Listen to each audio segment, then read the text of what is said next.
করে মালিক দয়া করে তুমি একটা বিঘা জমি দাও। আল্লাহ রাব্বুল আলামিন বলেন বান্দা আমি তোমাকে দিয়ে দিলাম। চিৎকার মেরে বলুন আল্লাহু আকবার। দোয়া কি কবুল করছে?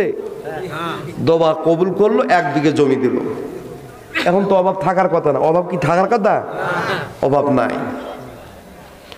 দেখেন পরের বছর বলছে আল্লাহ 1 বিঘা জমি দিয়া বহুত বেকায়দায় পড়ছি, আবাদে করি না, ভাতে খাই না, মেহমান সামলাই, কি করি গো আল্লাহ, আর 1 বিঘা দাও। কি বলছে? আর 1 বিঘা দাও। আল্লাহ পাক বললেন বান্দা তোমাকে দিলাম, তোমাকে দিলাম। কয় বিঘার মালিক হইল? জোরে বলেন কয় বিঘা? আবার চাইলেন, আবার দিলেন। কয় বিঘা হইল? 3 বিঘা হলো। আল্লাহর গোলাম বলছি আল্লাহ 3 বিঘা জমি দিছ, 5 বিঘা হয়ে গেল, 10 বিঘা হয়ে গেল। বাড়ি কোনা কি সুন্দর চাকচিক্য বিল্ডিং করলাম, টাইলস করলাম। আল্লাহ বাড়িতে গরু বাছুর সব হয়ে গেল। আল্লাহ আমি যদি ওই সুজানগরে বাজারে যদি একটা ভালো মানের দোকান দিতে পারতাম বা একটা বাড়ি করতে পারতাম কত না ভালো হতো। আল্লাহ রাব্বুল আলামিন বললেন হাত্তা যুরতুমুল মাকাবির,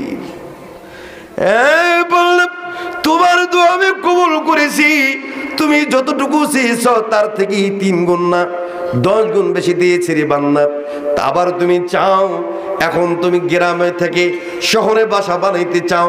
এইরকম আর একজন ব্যক্তি আল্লাহর কাছে দোয়া করছে, আল্লাহ অনেক সম্পদের মালিক বানাইছো, আমার একটা পাবনা শহরে বাড়ির দরকার। পাবনা শহরে বাড়ি হইল। পাবনা শহরে যখন বাড়ি হইল আল্লাহর কাছে ফরিয়াদ করতেছে, আল্লাহ ঢাকায় যদি একটা জায়গা কেনা, আমি যদি একটা 5তলা বিল্ডিং দিতে পারতাম, অন্তত এই কি নাম ভাই না গ্রামের মধ্যে বলতে পারতাম আমার ঢাকা শহরে 5তলা বিল্ডিং এর বাড়ি আছে। কথা বলেন ঠিক কিনা? যারা সুসুর এই সুসুর চুরি করতে গিয়া বলছে আল্লাহ মুরগি আর কত চুরি করুন, গরু চোর বানাই দিলে আল্লাহ। কথা কয় না কেন? কত আর মানুষের মুরগি চোরমু। এই মুরগি আর চড়া ভালো লাগে না। একটা মুরগি 200 থেকে 300 হয়, মানুষ দামে দিতে চায় না। চোরা মুরগি মাংনায় নিলে ভালো হয়। আল্লাহ এই মুরগি চোরা থাকতে চাই না। আল্লাহ তুমি আমাকে গরু চোর বানাই দাও। আল্লাহ পাক বললেন বান্দা তোরে আমি গরু চোর বানাই দিলাম। জোরে জোরে কর আল্লাহু আকবার। যার যেরকম দোয়া আল্লাহ সেটাই কবুল করে। কথা কি বোঝেন আমার? হাসির জন্য বলছি না বাবা, তাফসিরে বলতেছে। এখন সে 3বার বলছে আল্লাহ মোটামুটি গরু চোর তো ভালোই হয়েছি, মাসে 8-10টা গরু তো চুরি হয়, 10 লাখ টাকার আমদাম দেই, থানায় দেই ভাগ, সর্দারদেরকে ভাগ দেই, দিয়া তো তাও 5 লাখ টাকা থেকে এ দিয়ে তো হয় না। আল্লাহ আমি যেন এই বছর আমি যেন বড় মানুষ খুন করনেওয়ালা সন্ত্রাস। কি হয়েছে? বড় সন্ত্রাস, মানুষ খুন করা। ওরে ফেলাই দিব। কত দিবি? 20 লাখ? হবে না, 50 লাখ টাকা লাগবে বেটা। যেদিন খুন করবো ওই দিনই তো 10 লাখ চলে যাইব, থাকবো কি?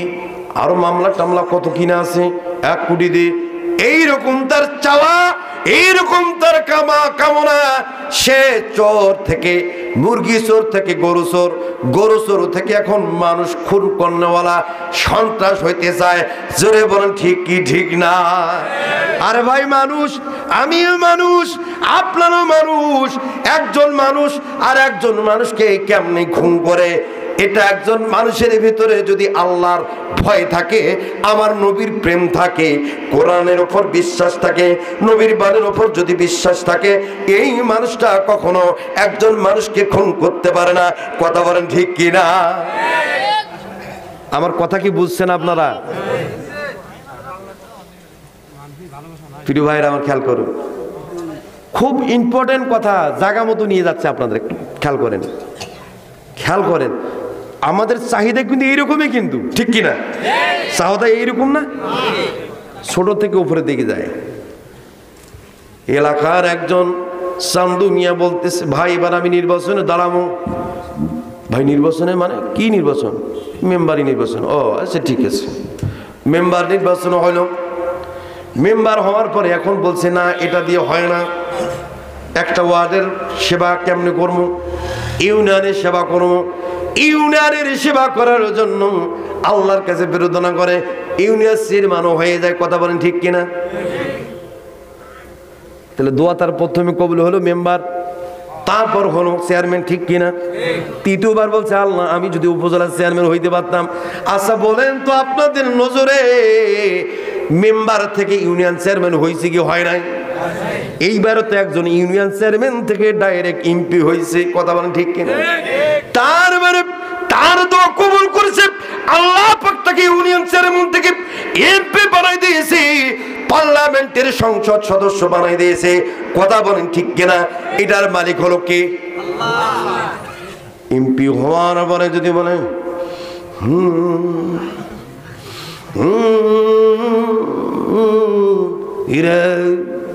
কি হয়েছে তোর?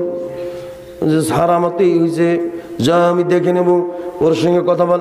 দেখ তোর বিষয়টা পিএস আসেন, এদিকে আসেন, ওটা সমাধান হবে, টাকা লাগবে 10 লাখ। কত কথা কই না, টাকা লাগবে কত? 10 লাখ। যত স্কুল কলেজ স্থানীয় যত নিয়োগ, সব নিয়োগ বাণিজ্য গুলো এমপির হাতে। কথা বলেন ঠিক কিনা? এই বলে এমপির লোক, ওই বলে এমপির লোক। হায়রে বাপ রে বাপ, তার অরিজিনাল লোক কায় চিনায় বড় মুশকিল। তার মানে অরিজিনাল লোক হলো যে যত বেশি টাকা দিতে পারবে সে হলো অরিজিনাল লোক। প্রিয় ভাইরা আমার খেয়াল করুন, আমার আল্লাহ পাক বললেন আলহাকুমুত তাকাসুর হাত্তা যুরতুমুল মাকাবির। বান্দারে তোমরা যখন নিজেকে অর্থের মুখে, সম্পদের মুখে, ক্ষমতার মুখে নিজেকে গাফেল করো, নিজেকে প্রাচুর্যের মুখে তোমরা নিজেকে ডুবাই দাও, হাত্তা যুরতুমুল মাকাবির, তোমরা কি কবরে উপস্থিত হবে না? কবরের সম্মুখীন হবে না? তোমাদেরকে মৃত্যু হবে না? বান্দারে আমার নবী, বিশ্ব নবী মুহাম্মদুর রাসূলুল্লাহ সাল্লাল্লাহু আলাইহি সাল্লাম দিনে রাতে সহিহ সুন্নাতের হাদিস 100 বার মৃত্যুকে স্মরণ করত। আর একটা সহিহ সুন্নাতের হাদিস, আমার নবী দিনে রাতে 70 বার মৃত্যুকে স্মরণ করত। চিল্লায় বলেন সুবহানাল্লাহ। কতবার? 70 বার, 100 বার, ঠিক কিনা? 100 বার, 70 বার। যে ব্যক্তি দিনে রাতে মৃত্যুকে স্মরণ করে ওই ব্যক্তি কখনো অন্যায় কাজ করতে, কারো সাথে 2 নম্বরি করতে পারে, কারো জমির আল খেলতে পারে। প্রিয় ভাইরা আমার খেয়াল করুন, পৃথিবীর জমির যে ব্যক্তি 4টা সূরা মুখস্থ করবে ওই ব্যক্তি হলো দুনিয়ার জমিনে জান্নাত। দুনিয়ার জমিনে কি? জোরে বলেন, আরো জোরে, জোরে হয় না, জোরসে বলি। দুনিয়ার জীবনে 4টা সূরা যে ব্যক্তি মুখস্থ করবে ওই হলো জান্নাত। আমার বন্ধুগণ, আল্লাহর নবীর সাহাবী, আমার বন্ধুগণ, আল্লাহর নবী একদিন হাদিস বর্ণনা করলেন, তোমরা যদি 4টা সূরা মুখস্থ করো তোমাদের জন্য জান্নাত আল্লাহ অবধারিত করবেন। আর সঙ্গে সঙ্গে বললেন যে ওই ব্যক্তি পৃথিবীর জমিনে সর্বোত্তম সম্পদশালী যে 4টা সূরা মুখস্থ করবে। জোরে জোরে কোন সুবহানাল্লাহ। কয়টা সূরা? 4টা সূরা মুখস্থ করলে ওই ব্যক্তি হলো সবচেয়ে বড় সম্পদশালী, সবচেয়ে বড় আল্লাহর কাছে সম্মানী। 4টা সূরা ওই সাহাবী 4টা সূরা মুখস্থ করলেন। করার পরে আমার বন্ধুগণ ওই সাহাবী আমার নবীকে প্রশ্ন করলেন, নবীজি আমি সম্পদশালী হয়ে গেছি, আমি 4টা সূরা মুখস্থ করছি। আল্লাহ রাসূল বললেন ঠিক আছে সাবিরে বলো তুমি 4টা সূরা আমাকে শোনাও। আমার নবীকে 4টা সূরা শোনাই দিলেন। আমার নবী হ্যাঁ তোমার 4টি সূরা মুখস্থ করেছো, তোমার জন্য আল্লাহ পাক জান্নাত অবধারিত করলেন। আর তুমি দুনিয়ার জমিনে সবচেয়ে বড় সম্মানী, সবচেয়ে বড় সম্পদশালী। চিৎকার মেরে বলুন আল্লাহু আকবার। ওই সাহাবী সঙ্গে সঙ্গে বললেন নবীজি আমি যদি দুনিয়ার জমিনে 4টা সূরা মুখস্থ করার কারণে আমি যদি সম্পদশালী হই, সম্মানী হই, তাহলে আমার তো বিয়ে করা যাবে, আমার তো সম্পদ আছে। আল্লাহ রাসূল বললেন তোমার কাছে কত টাকা আছে দাও। বলি ইয়া রাসূলুল্লাহ ইয়া হাবিবাল্লাহ, আপনি এখনই বললেন ওই ব্যক্তি সবচেয়ে সম্পদশালী যার 4টা সূরা মুখস্থ আছে, 4টা সূরা মুখস্থ করলাম, এখন আমাকে জান্নাত দিবেন না কেন? আল্লাহ রাসূল বললেন এই যুবক আমি তোমাকেই বলছি 4টা সূরা মুখস্থ করলে ওই ব্যক্তি সম্পদশালী হবে, আল্লাহ পাক জান্নাত দেবে। সেটা তখনও আল্লাহ পাকের ঘোষণা, কিন্তু বাস্তবে তো টাকা থাকা লাগবে। তখন বললেন আপনি যেহেতু বলছেন টাকা, আমার টাকা আছে, আমি সম্পদশালী, তাহলে কেন বিয়া হবে না? আল্লাহ রাসূল সাল্লাল্লাহু আলাইহি ওয়াসাল্লাম মুস্কি হেসে দিয়ে বললেন সাহাবাজ বেরনা তোমরা কে কোথায় আছো? আমার এই সাহাবী বিয়া করার জন্য শখ করেছে, তারা আমি বিয়া দেব। হে আমার যুবক, হে আমার সাহাবী, আগামীকাল ফজরের নামাজ বাদে তুমি যদি ওই বনু সালামা গোত্রের মধ্যে যাও, বনু সালামা গোত্রের মধ্যে যাওয়ার পর সর্বপ্রথম একটা মেয়ের সঙ্গে তোমার দেখা হবে। ওই মেয়েটাকে জিজ্ঞাসা করবে যে তোমার নাম কি। যদি ওই মেয়েটা বলে তার নাম এবং গোত্রের নাম বলে, তাহলে মনে করবা ওটাই হলো তোমার বিবি। সুবহানাল্লাহটা ফজরের নামাজের পর পড়বেন নি? আর জোরে বলেন সুবহানাল্লাহ। যেমন তেমন লোক বলছে কথাটা, বিশ্বনবী বলছে যে তুমি ফজর নামাজের পরে বনু সালামা গোত্রে যাবে, যাওয়ার পরে একটা মেয়ের দেখা পাবা। ওই মেয়েটাকে জিজ্ঞাসা করবে এই গোত্রের নাম কি। যদি বলে হ্যাঁ এটা বনু সালামা গোত্র, তাহলে ওই মেয়েটাই হলো তোমার স্ত্রী। জোরে বলে সুবহানাল্লাহ। কথাটা কে বললেন? জোরে বলেন না, কি বললেন? বিশ্বনবী। সারারাত তাহাজ্জুদ পড়েন, রাত আর যায় না, রাত আর। আচ্ছা বলেন তো দাদা যদি নাতিরে বলে রে নাতি আগামীকাল তোরে লইয়া আমি মেয়ে দেখতে যাব, বলেন তো সারা রাত খাটের শব্দে পাশের ঘরের ঘুম হয় না? কত বলে ঠিক কিনে? বাপরে বাপ, দাদা মরে নিয়া আমার নিয়া মেয়ে দেখতে যাবে, মেয়েটা যেন কেমন হবে আল্লাহ জানে। অনুভব করতে থাকে মেয়েটা কেমন হবে। আসলে কি অনুভব করি কিছু পাওয়া যায়? নাতি এই কাঁদ একবার, এই কাঁদ একবার, ঘুম আর আসে অনুরূপ আল্লাহ নবীর সাহাবী। নাম কিন্তু বলছি না, নাম বলবো উস্তাদের মায়ের শেষ রাইতে নাম বলে দিলে আপনারা চলে যাবে। দাদা আপনারা যারা উঠে গেলেন, আমি হাজার হাজার শ্রোতার সামনে কথা বলি, কোন লোকটা কোন মানসিকতায় আছে, কোন মানসিকতা নিয়ে উঠে চলে যাচ্ছে, এটা বক্তারা অনুভব করতে পারে, বক্তারা প্রতিবাদ করে না। এই যে আলোচনা একটু আগে করলাম না, দুনিয়াবী উদাহরণ, একজন মুরব্বী উঠে গেল, এটা কি ওয়াজ? এইটাই ওয়াজ, এইটাই ওয়াজ। আর কিসের ওয়াচন? হরিণের কাহিনী দিয়ে তাফসীর হয় না।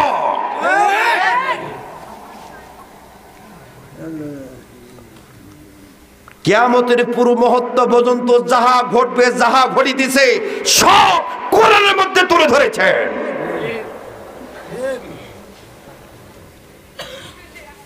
চোর, ডাকাত, বাটপার, রাহাজানি, ছিনতাই, সন্ত্রাস, খুন কোরআনে নাই? কথা বলেন না, কোরআনে নাই? ও আপনি সুবিধাবাদী মুসলমান, পীরের ঘটনা বলে খুব খুশি। পীরের ঘটনা, পীরের ঘটনা দিয়ে ঢাকায় রাখবো, এত ঘটনা জানা আছে। কোরআনের হক তো আদায় হলেন। লেখছেন কি? তাফসিরুল কোরআন মাহফিল। কি লেখছেন এখানে? কথা বল না কেন? তাফসিরুল কোরআন মাহফিল। তাফসির মানে কি? যতক্ষণ শুরু করেছি ততক্ষণ পর্যন্ত যে কথা বললাম, প্রতিটা শব্দে শব্দে আল্লাহর সঙ্গে কথা বলার সব পাওয়া গিয়েছে। সব দেখা যায় না, যদি দেখা যায় তো এই সুধানগরের কোন মানুষ নর নারী বাড়িতে শুয়ে থাকতে পারত না, আজকে এই মাহফিলে এসে বসে পড়তো, সারা রাত জেগে থাকতো। কথা বলে ঠিক কিনা? নিষ্পুষ শাবান, এই শাবান মাসে রাত্রে তাফসির মাহফিল, কি ফজিলতের রাত! মুসলমান গুরুত্ব দিতে জানে না। কোন পীরের বিরোধিতা করি না। আপনার ফুরফুরে দরবারের তাহার সিদ্দিকী, ওনার আহলে বাইতের সঙ্গে আমার ইন্ডিয়া ওনাদের প্রোগ্রাম করি, ভালো সম্পর্ক। আসলে আমাদের বুঝার ভুল আছে। কোরআনের হক কথা বলতে গেলেই কিছু লোক গায়ে কাটা নিয়ে চলে যায়। আশ্চর্য কথা। তো এই সাহাবী সূরা মুখস্থ করছে কয়টা? আল্লাহ রাসূল মুখস্থ করতে বলছিলেন কয়টা? 4টা। সে মুখস্থ করে বলছে, হুজুর, নতুন সাহাবী, যে আমি তো 4টা সূরা মুখস্থ করলাম, আমি তো সম্পদশালী, তাহলে আমার একটা বিয়ে দেন না কে? আমি বিয়ে করবো। সুবহানাল্লাহ বললেন না? এরকম সাদা সিধা লোক আছে না নাই? এখনো তো আছে এরকম লোক। ওই সাহাবী সাদা মনে বলি ফেলছে, ইয়া রাসূলুল্লাহ, আমি তো টাকাওয়ালা, সম্পদশালী, তা আমার বিয়ে দেন। যে ঠিক আছে, তোমার কাছে কত দিনার আছে দাও। যে হুজুর, আমার দিনার আল্লাহ আল্লাহ রাসূল ছাড়া আমার কাছে কিচ্ছু নাই। আর ওটা সুবহানাল্লাহ বলা দরকার নাই, কাল সকালে বলেন। ওটা ঘুম থেকে ওটা 8টার সময় বললেই হবে। জোরে বলে সুবহানাল্লাহ। খেয়াল করেন, এখন এই সাহাবী সর্বশেষ আল্লাহ রাসূল সিদ্ধান্ত নিলেন বিয়ে করার, এবং বলে দিলেন ওই গোত্রের মধ্যে যাও। সে কিন্তু গোত্র চেনে না যে কোনটা কি গোত্র। এখন মসজিদের নববীর ভেতরে দোয়া করতেন, তাহাজ্জুদ পড়তেছেন, আর হযরত বিলাল রাদিয়াল্লাহু তাআলা আনহু তার কামরার দিকে যায়। বিলাল আজান দেয় না কেন? কারণটা কি? সর্বনাশ, অনেক সময় থেকে তাহাজ্জুদ পড়তেছি, কেন আমার নামাজ, এতগুলো নামাজ পড়লাম, কেন বেলাল আজান দেয় না? আমার বন্ধুন আবার তাহাজ্জুদের নামাজে নিয়াত করেন, আবার 2 রাকাত পড়েন, আবার 2 রাকাত শেষ করে আবার যান। বেলাল কিন্তু ঘুমায় আছে। আসলে এই বুঝেন না, তার ভেতরে যে এই যে একটা মন মানসিকতা, কথা বলেন না, একটা যে মন মানসিকতা, বিয়ে করবে, এই যে বিয়ের শখ। এখন বেলাল ওঠে না কা, আজান দেয় না কা। সুবহানাল্লাহ। এটা একটা আনন্দ গীত। প্রত্যেকটা পুরুষের একটা সময় আছে, ঠিক কিনা? এটা আপনাদেরও এসেছে, আমারও এসেছে। বিয়ে দিতে সালে এই 2 দিন যায় না, কথা বলা কেন, এই 2 দিন যায় না। যতক্ষণ পর্যন্ত কবুল হয় না, ততক্ষণ পর্যন্ত মাথা, কথা বল না কেন, ঠিক কিনা? এই যে যুবক বয়সের একটা তামান্না, এটা সবার আসে, সবার দিয়েছে। সুবহানাল্লাহ। যুবকের আনন্দ। ওই যুবক বেলাল যখন আজান হয়ে গেল, ওই সাহাবী ফজরের নামাজ জামাতের সহিত পড়লেন। আমার নবী তাশরিফ আনার পরে বক্তব্য দিচ্ছেন, ওই সাহাবী আল্লাহ নবীর কথা মতো মসজিদ নবী থেকে বের হইলেন, রাস্তা হাঁটতে শুরু করলেন। হাঁটতে হাঁটতে হাঁটতে হাঁটতে ওই বনু সালামা গোত্রে চলে গেলেন। বনু সালামা গোত্রে চলে গিয়েছেন, কিন্তু সে বনু সালামা গোত্র জানে না এটাই কি বনু সালামা গোত্র। সর্বনাশ, এই বনু সালামা গোত্র তো আমি জানি না। তখন হাঁটতেছে একটা মেয়েকে দেখতে পাইলেন। মেয়েটাকে বললেন, আপনি একটু থামুন, আমার প্রশ্নের জবাব দেবেন। মেয়েটি অন্যদিকে মুখ করে পর্দা করে বলছেন, বলুন কি জিজ্ঞাসা করবেন? আচ্ছা বলুন তো, আমি বনু সালামা গোত্র খুঁজতেছি, বনু সালামা গোত্র কোনটা? বললেন ওই মেয়েটি, এটাই হলো বনু সালামা গোত্র। কার বাড়িতে যাবেন বলুন? বলেন, আমি কারো বাড়িতে যাব না, আমি আমার প্রশ্ন উত্তর পেয়ে গিয়েছি। তুমি আমার বেবি, তুমি আমার বেবি, তুমি আমার স্ত্রী। চিৎকার করে বলুন আল্লাহু আকবার। आक़े आमद नाफत कोले रादियो अम्बियाओ औलियाओ मोहताजियो सजो जेस रहमतल लिल